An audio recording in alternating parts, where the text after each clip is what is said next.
And we are back here at 7:07 a.m. on KFYO Mornings. And as promised, the Lubbock City Councilman Randy Christian in the studio with us. Good morning, live guys. and direct. Live and direct and in color. Semi-conscious. Still waking up with a little coffee, infusing myself with coffee. So I guess that the city council meeting last night was kind of dull. Yeah, it was pretty much of a snoozer. There wasn't a whole lot going on. The biggest thing, I think, is that we did approve the starting the serious work on the new police substations. Yeah, which is going to be great. In the paper today says Lee Lewis is going to get that contract.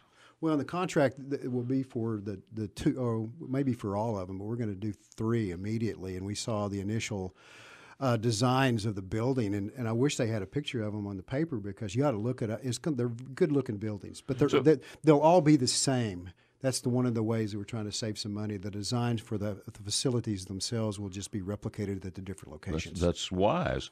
We don't get any extra points for making them different. Well, sometimes you try to do that just to kind of test people. But no, this is a great concept. It makes a lot of sense. There's no reason why all the substations shouldn't be alike. Yeah.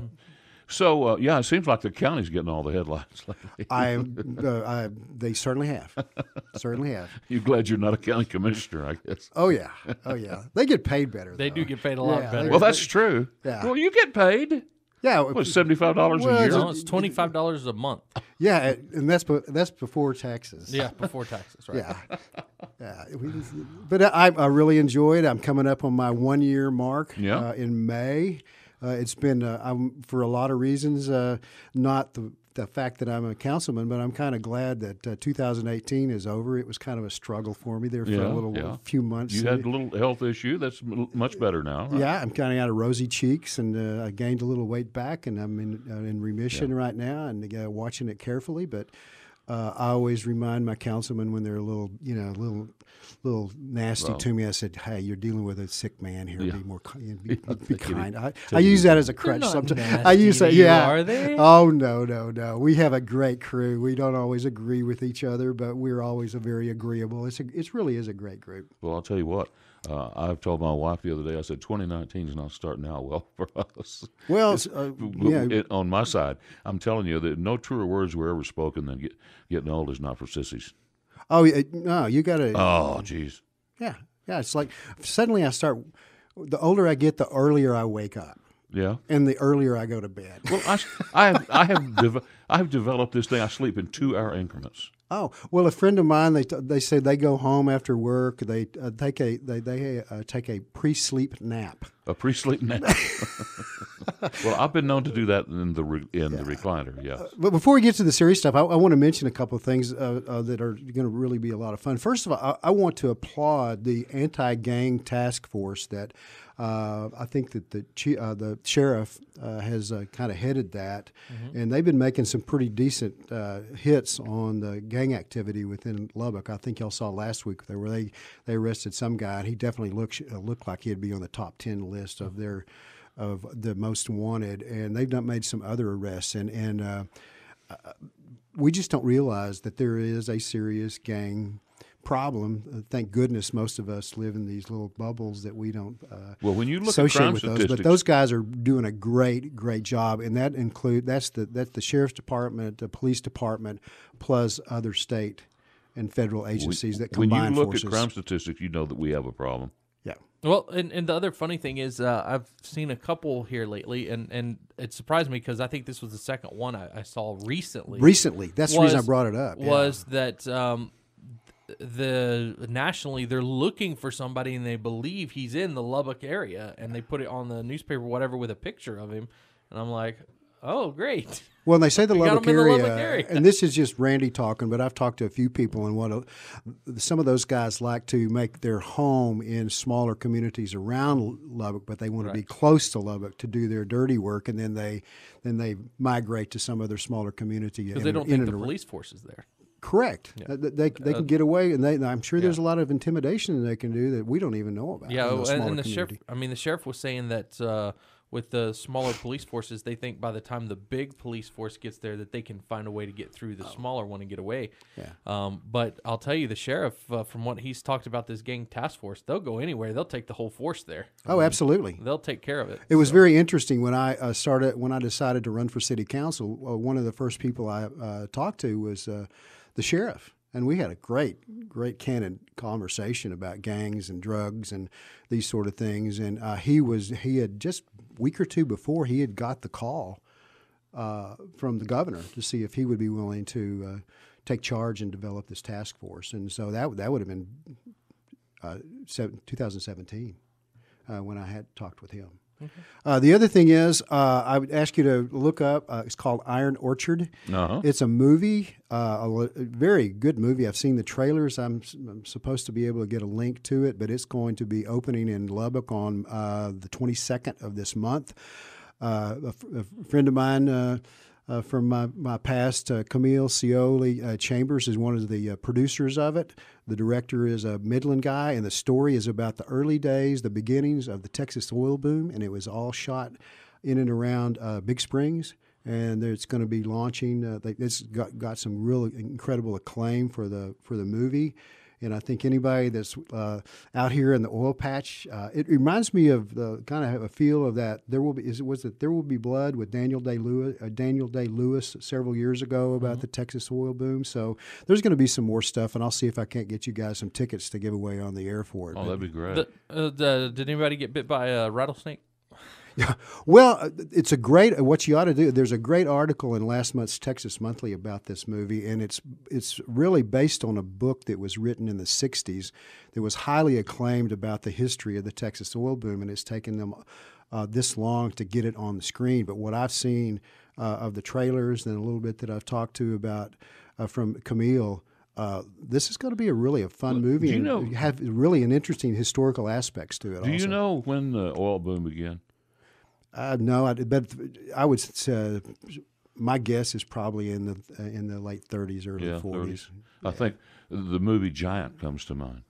It has that feel to it too. Yeah. But the reason Iron Orchard, I remember seeing the classic picture. I think this was in East Texas though. As you look toward the horizon, all you can see is oil derricks. Yeah. One after one after one, and so that's the idea of the Iron Orchard. So you guys be looking for that. I think us West Texans would be a lot of fun to see. Yeah.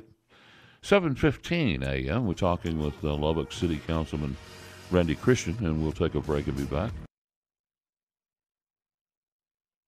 And we're back at 7:20 a.m. here on KFYO Mornings with Dave King and Matt Martin. And once again, we are visiting with Lubbock City Councilman Randy Christian about the goings-on, the meeting last night of the Lubbock City Council.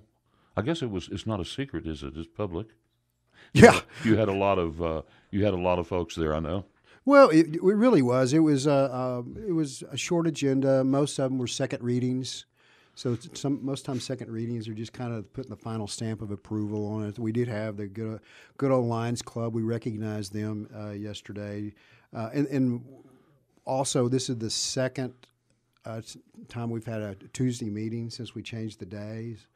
And then we started earlier, but we really didn't start earlier in regards to public comments. We started earlier to do some of the ceremonial things. So that we're really, really ready to tee it up and go to work at 5:15. So that's really the only change. And I like the Tuesday for, if no other reasons, you have the rest of the week to follow up on things that have come up that you want to talk with staff with. Because on a Thursday, everybody's ready to hit the road on Friday. Plus, both the staff and our council, if we have workshops or seminars or things like that, they're usually a Thursday, Friday thing. So since I've been a councilman, we've had to move it a couple of times because of those sort of things. So for a lot of things, the reasons that Tuesday does make a lot of sense. Well, so is there anything else? You said earlier that you talked about the substations, and I see in the paper this morning that I guess you've approved Lee Lewis as the contractor to build those. Oh, any other anything else that came out of the meeting last night? Be honest, really, not really. Other than we did finally pass it, we're at least for a time being billboards will be in M1 and M2 zones. That's kind of I see that could change as we develop and work towards the new comprehensive zoning plan in the future. I think there's some opportunities to maybe alter that a little bit, but that was approved last night. So what is that the change? What does that change from what it is right now? It was, there were Cs. And there are no longer any Cs. They're no longer an IHI or IHC. So M1, M2 is. So it restricts billboards even more. Pretty much. I mean, we have one of the most restrictive billboard and sign ordinances yes. in maybe the state of Texas, and it was just restricted even more. I would say it was. Yeah. Yeah. Well, are you in favor of that? I voted no. Good for you. Thank you. My opinion is the city. What most people don't understand, they look at billboards in particular, but signs in general, as clutter, and it actually, in people's minds, it as you know, Randy, from being in advertising all these years, it says that there's something going on in Lubbock. When you're driving down I-27 and you don't see any billboards that say stop here at our hotel, eat here at our restaurant, the message is keep on moving. There's nothing for you to see here in Lubbock. And let me qualify that. What we did pass, there was a lot of other things on that on that resolution besides the signs. We did clean up some things that would have had a very, in my opinion, negative impact on the used car lots, especially along Q. You're probably familiar with that. So this was that helped them out. We changed that where that's going to be a benefit to the car dealers. Well, I worked with some of them, and there was some furor over that. Yeah, and I had some calls, and I think they had legitimate concerns, and I think it was but we got that fixed. Yeah, so it's definitely those changes on that same resolution were very, very positive for those car dealers on Avenue Q. Very good. Yeah, but so unfortunately, to kind of voice my opinion on the billboards, I had to vote no for that, but it did pass. So is this a first reading? That was a second. Oh, second reading. Oh, good. Yeah. We've got something to yell about. Yeah, but I just wanted to qualify that because there were some good things that came out of that. And it did pass, which benefited the car, as I said, the car dealers on Q. But I just felt, from a personal standpoint, I needed to at least cast a no vote. What made them decide to do all this? I mean, they didn't just change that. I mean, there was a whole list of categories. It was all from C4 to M1 or C3 to M1. And, I mean, out of nowhere, they had this whole list of things that they've decided need to go to manufacturing. Most of them have absolutely nothing to do with manufacturing. Most of those recommendations came out of planning and zoning and staff. Well, I mean, was there not something they could look that might make more sense? Because, I mean, some of this stuff, let's just look at the car dealerships because I don't have the list in front of me. But the car dealerships were said to move over there. They have nothing to do with manufacturing. Billboards don't have. Well, that was corrected for the. That's what I'm saying. That was corrected for the car dealers. I understand, but billboards have nothing to do with manufacturing. But instead, we move it to light manufacturing. That essentially moves everything to northeast Lubbock and into the manufacturing districts. It's very interesting because of an annexation over the years. There are some M1s and M2s that are spotty all across, but they're very, very small pieces. But there are some M1s and M2s in places that you would probably be really surprised that they are. What about like the car repair dealers, car repair shops, and stuff like that were on the list as well, if I remember correctly? Some of those have been moved also. I could get you the list, but there were some things that were moved that I feel like made a lot more sense that were moved on this revised recommendation by P&Z and staff. Well, let's talk about what might be coming up on future council meetings. What's out there in the future? What do you see? It's always an interesting mixed bag. There'll be some other things that'll be coming up that I couldn't tell you right now, but a couple of things that are on my radar as I put together my to-dos list for Councilman Christian is that I still feel that we need to work towards jobs and related to not only college grads, but I like what's happening with some of our effort towards more. I think you mentioned this, more plumbers and carpenters and those sort of things. There's some great there's some plumbers that are millionaires, and have great bass boats, and that's kind of what I look for. So that's the kind of job. We need to be more diverse, but we also need to be looking towards more high-tech jobs, kind of like some of the companies that are occupying the old the courthouse. And we do have some work where we're going to start soon some what's called coding schools, where kids can learn to code. There's not enough coders in the country. What is a coder? What do you do? Well, for programming, for computer programming. Oh, okay. Binary type stuff, and there's not enough, and that's kind of holding us back, I think, from maybe getting some other more high tech companies that are involved in writing programs, things like that. The other thing that I'm having a meeting with on Friday is that's an issue that's very near and dear to my heart is addiction and recovery. And also mental health. And one of the things that came out just yesterday is the mental health. The county jail got some accolades for a mental health screening program that they had too. Yeah. I thought that was very good because our county jails are becoming kind of de facto mental health facilities, and we need to figure out how to do that. Randy, we're out of time, and we always appreciate it when we have a representative from the City Council come and inform us what's going on. No, we need to go to another segment with him if he's got time. You have time? Oh, absolutely. Yeah, I've got time. Okay. Because we need to talk about Lubbock's Lubbock Day coming up at the Texas Legislature. After this, then. News Talk 95.1 FM, 790 AM. This is KFYO Mornings with Dave King and Matt Martin, broadcasting from the Thacker Jewelry Studio. See the custom collection at 6120 82nd Street in Lubbock. And we're back with Lubbock City Councilman Randy Christian. So one thing, we've got Lubbock Day coming up at the Capitol. 26th to 27th. Yeah, in Austin. We're not going to have anybody here right after that council meeting because everybody's going to be there. Exactly. But can you just let people know we're going to have council on that Monday that week too. Right. Just to get that word out. Do you all have a legislative agenda at this time?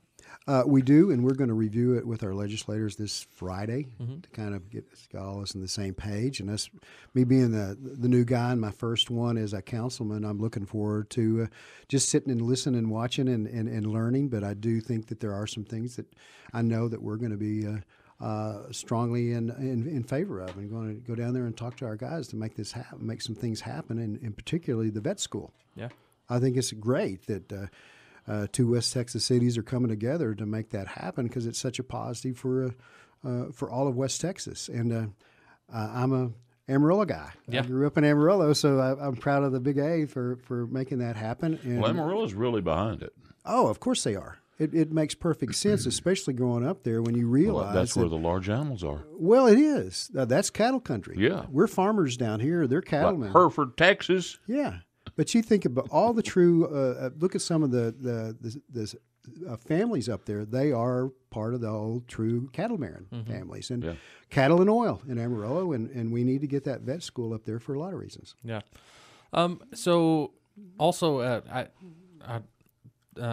just talking about Amarillo. Recently, Hodges, the ex-mayor, gave $10 million to the new vet school coming in. After pulling it back, so I mean, there is a lot of investment there, and they're trying to get I think $17 million from the legislature. I believe that's right. That's a part of the piece of it. I think the House maybe put in there or something like that. I don't think that's all. Yeah. Funny thing, when I growing up in Amarillo and going to Amarillo College, I played on an adult flag football team with Jerry Hodge. Oh, really? It's back when he first started his Maxor drug, and he's basically a pharmacist by training, and that was when he was putting his deal together that made him more than $10 million. Well, and the vet school's connected to the pharmacy school there as well. Absolutely. So. It's a great campus up there that they have in Amarillo where tech is. So, yeah, and that's one of the things. The other thing that we'll be pushing, and is once again involves tech, is the mental health initiative that the Tech Health School, Health Science Center is working on. And I've been to several meetings in regards to that, and I think there's some good things that are going to come out of that can help that community and help the community at large. So, is there anything on the legislative agenda about HB2 and SB2, which is the caps of 2.5%? Oh, I'm sure there is.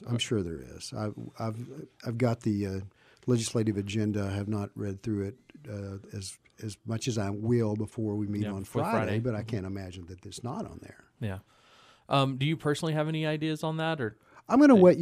I'm going to wait and see because going from 8 to 2, I think there's going to be some negotiating there. So I'm curious to see what the final is going to look like before I have an opinion. If you will, I think that's wise, and I'd like to think I'm wise enough to keep my mouth shut until I see what actually flushes out of that, and be able to talk with our legislators one-on-one. Gotcha. Because those are the sort of things that I'm always concerned about, and nobody likes taxes. I know that the property taxes, we need to do something to corral them, if you will. But there's always those sort of things. There's always those unintended consequences that sometimes fall out of those things that you don't know until you get closer to what a piece of legislation actually looks like. Mm-hmm. There's will, and it's not. At least that's my philosophy. You never know how this is going to really impact everyone involved in situations. Tell us what the status is on the hotel that is proposed to build up by the Civic Center. Just a feasibility study at this time right now. Yeah. Yeah, pretty much. Is that something the council favors, you think, in general? I don't. That's one of those other things. We're still learning more to see if it makes sense. I think the concept makes sense just because our civic center is definitely not. We're missing out on some business from the conventions side because of. We need to modernize it some, especially if nothing else, the meeting rooms. We don't have a lot of technology in those meeting rooms that. To plug in, if you're at a little desk, there's not a place to plug in your charge your phone. You have to bring your own little cube and your little wire, and so there's some things that all of that is still we're researching it and looking at that of how we can bring it up to where we can be much more competitive for conventions because we have lost some business. Do you know the status of that hotel that they're building downtown? Just west of Wells Fargo building, isn't it? That's a group out of Austin, right. And they're from what I know, they do more concept, really cool concept type hotels, and this is going to look like an old cotton gin. But from what I understand, everyone they do is a different motif, which I think is going to add a kind of a fun thing to that. To that area. So is that still on as far as you know? Oh, they're breaking dirt. They're on it big time already, and they started really. Working on it seriously probably in the last couple of months. Oh. It took a while for them to finalize the design of it. All right. Yeah. Councilman, I actually have a few more questions. Sure, that's fine. You, go ahead. I that's apologize. Fine. But we'll go ahead and take a break, and we'll come back. And... I'm here till Joe gets here. All right. Okay. Yeah. And we're back at 7:45 a.m. here on KFYO Mornings with Dave King and Matt Martin. And Councilman Randy Christian. Yes, now, Councilman, we were kind of discussing during the break. One of the things that I've had questions about is whether Lubbock had a lobbyist that they've left. Do y'all have a new lobbyist here in Lubbock? Yes, we do. It's a group out of Austin, and as I told you at the break, I don't remember their exact name, but yes, we do have somebody there that sends out emails to us and keeps us abreast of what's going on with the legislature in Austin. So we do have boots on the ground there. So how does the lobbyists work? Do y'all tell them what you're wanting, or do they just keep you informed, or do they actually actively do stuff for the city of Lubbock? I'll get back with you, but we're as of right now, when I get information from them, it's a general overview of what's going on in the legislators throughout the hallways of the legislation. Okay. So, they're walking around sneaking and listening. Yes, they are. We're doing what they're supposed to be doing. Another question I had, now you did a story with, it's on everythinglubbock.com, about what your agendas kind of were, and one of the agendas that you brought up was slowing down traffic as well as potentially putting in speed bumps. Now, is there any specific locations you're looking at, or are you just trying to slow down traffic? Initially, it was because of a comment I made, and a lot of people agreed with me that a lot of our big, long, wide streets in Lubbock, Texas are a blessing and a curse. And I'm not talking about Slide Road. I'm not talking about those. But if you go into some of the residential areas, especially, obviously, I'm very familiar with District 5. There's some residential streets over there, especially in the Preston Smith area. I think it's like 88th or something like that. You could land a sizable aircraft on that thing. So I just wanted to look at the way you go about applying, because you have to go through a process to get speed bumps. And it's pretty convoluted and complex, and I just feel like that process should be easier if a group of residents in a neighborhood would like to apply to possibly have a speed bump in their neighborhood to protect kids playing on the sidewalks, people walking on it. Because I live on a street that they top end right in front of my house, and we've got some young kids and some older people. I hate to say that. I guess I'm an older person now too, but I think you are. okay, all right.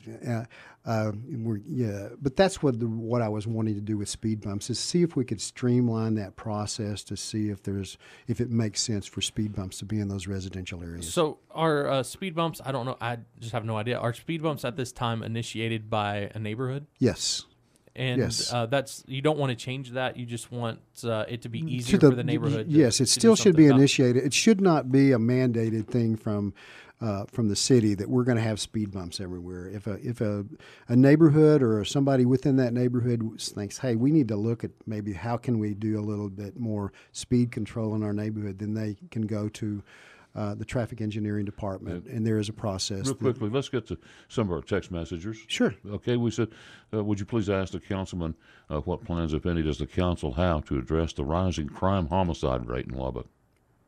I think that's one of the.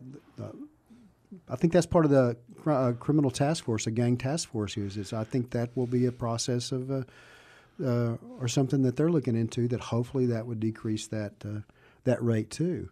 But this is once again Randy's opinion. I think as we grow, we're going to see a continual increase in some of those things that we don't like crime rates and those sort of things that I think that go with the growth. We're 268,000 people, I think, something like that in the neighborhood that we are now, and we'll probably be 300, 350, certainly within Matt's lifetime. I don't know about you and me, Dave, but I think that's some of the things that we will continue to see. Quick, that we will see. That's just part of growth. Well, another texter says, I like driving through Lubbock and seeing junkyards and abandoned buildings when I go down the interstate, and not being able to see restaurants and other businesses' signs when I get on the surface streets. Anyway, that's just I think that's more of a comment than it is a question. Yeah, I didn't see a question mark on that one. Yeah. And it says, please get Mr. Christian on record if he is for or against SB2 and HB2 property tax bill.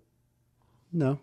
As I said, I'm going to wait to see how it flushes out and see what happens. I think it's too early to.